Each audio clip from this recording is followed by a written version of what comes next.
Hello. This video, a guide for setting up a Modbus connection in SmartICS using the following Modbus data table. In SmartICS, open the menu, then select Data Sources, and choose Modbus Client. The first step in configuring the Modbus connection is to create a template. Click Add Template, then enter an alias name for the template.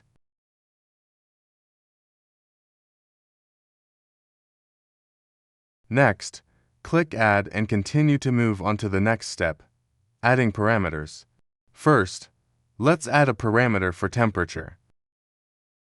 Change the parameter alias to temperature. Then, change the register type from logical coil to input register.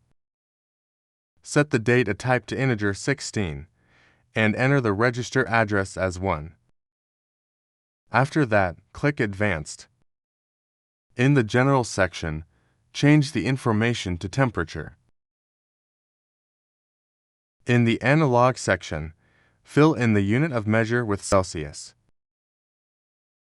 Alarm settings, set points, and high, low condition messages can be customized as needed.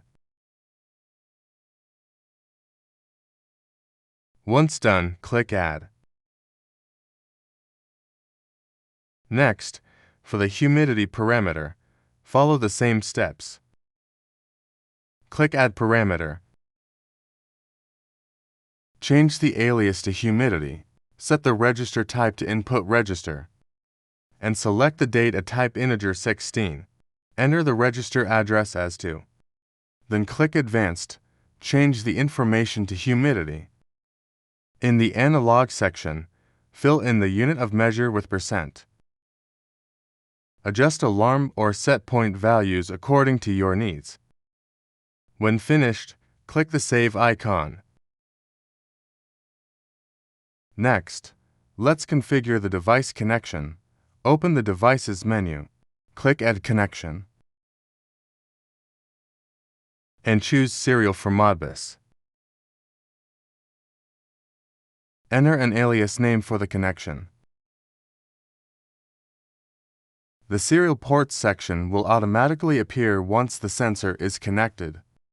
Match the baud rate, data bits, parity, and stop bits according to the Modbus table. Increase the timeout value and lower the pull rate to make the readings more real-time. Then click Add and continue to proceed to the Add Device stage.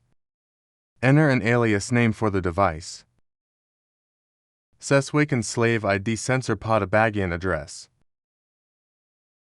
Then select the template you created earlier and click Add. Finally, click the Save icon. The device connection has now been created. The device status icon shows online, which means SmartICS has successfully connected to the sensor. To verify that the data is being read, you can automatically create a dashboard by clicking the icon shown. As you can see, Modbus data is now successfully displayed on the SmartICS dashboard. However, the values are still raw. To perform scaling divide by 100, go back to the Modbus Client Data Sources page and click the Go to Device Parameter icon. Select the Analog section. Click the pencil icon to edit. In the In-Min and In-Max fields, enter the integer 16 range values as shown. In the Out-Min and Out-Max fields, also enter the integer 16 range values according to the screen. Click the pencil icon to save. Now, the data received by SmartICS matches the expected scaled values. If you have further questions, feel free to contact us.